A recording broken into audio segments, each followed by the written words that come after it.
Mic తీసేసుకోండి.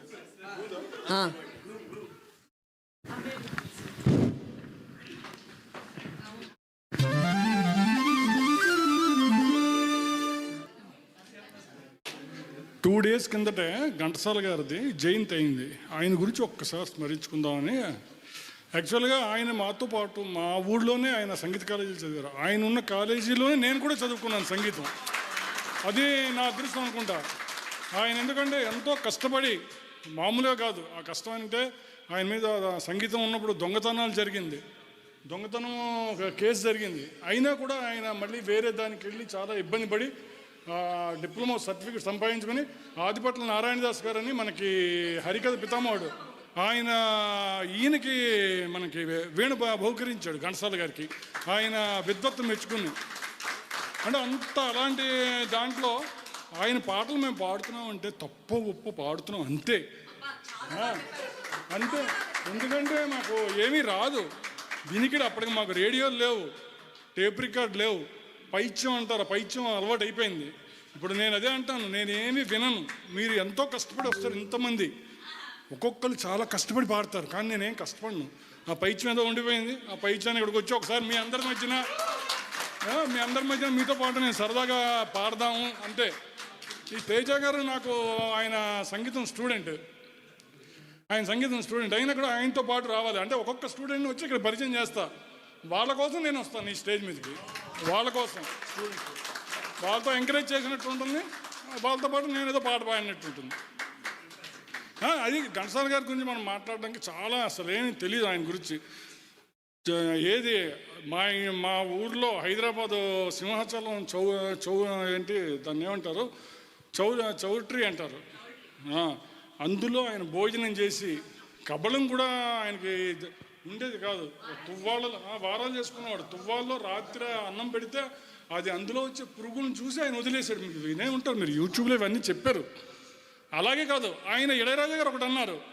ఆ ఇళయరాజా గారిని ఎవరో అడిగారు, సినిమా పాటలు మాకు అన్నీ హిట్ అవ్వాలని.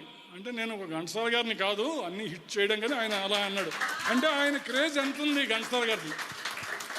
ఈరోజు తలుచుకుందామని, మొన్నే అయింది ఆయన జయంతి, చాలా బాగా జరుగుతుందండి ఆయనది. ఆయనకి జరిగినట్టు నాకు తెలిసి దక్షిణ భారతదేశంలో కాదు ఎక్కడ కూడా ఇలా ఇంత సింగర్కి ఇంత బాగా జరగవు జయంతులు కానీ వర్ధంతులు కానీ. మనకి చెప్పాలంటే బాలసుబ్రహ్మణ్యం గారు కూడా అంత బాగా జరగదు పాపం.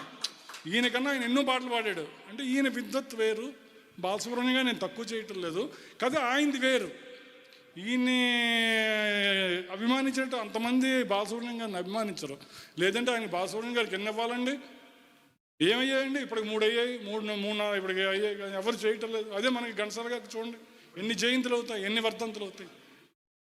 Okay, start.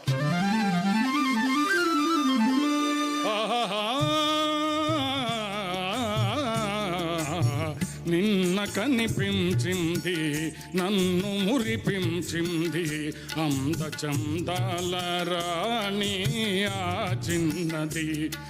నిన్న కనిపించింది నన్ను మురిపించింది అందచందాల రాణి ఆ చిన్నది.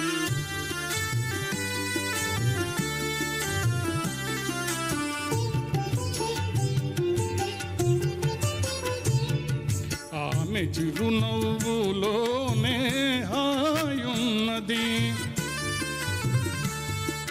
ఆమె చిరునవ్వులోనే హాయున్నది. మనసు పులకించగా మధుర భావాలు నాలోన కలిగించింది. నిన్న కనిపించింది నన్ను మురిపించింది అందచందాల రాణి ఆ చిన్నది.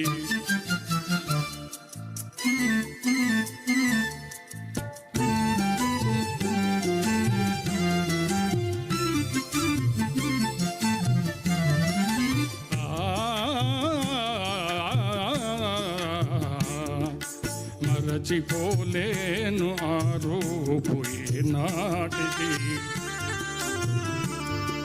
మరచిపోలేను ఆ రూపు నాటికి.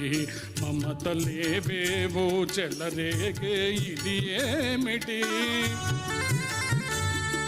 మమతలేవేవో చెలరేగే ఇది ఏమిటి, తలుచుకొనగానే ఏదో ఆనందము, తలచుకొనగానే ఏదో ఆనందము, వలపు జనించగా ప్రణయ గీతాలు నా చేత పాడించింది, నిన్న కనిపించింది నన్ను మురిపించింది, అందచందాల రాణి ఆ చిన్నది.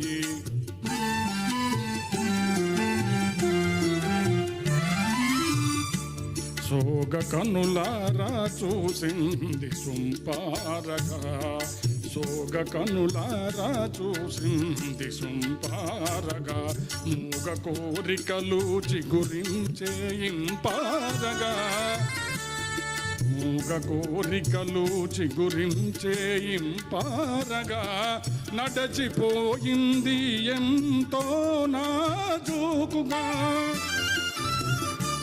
నడచిపోయింది ఎంతో నాజూకుగా, విడచి మన జాలను విరహతాపాలు మోహాలు రగిలించింది, నిన్న కనిపించింది నన్ను మురిపించింది, అందచందాల రాణి ఆ చిన్నది, అందచందాల రాణి ఆ చిన్నది. థ్యాంక్ యూ అండి.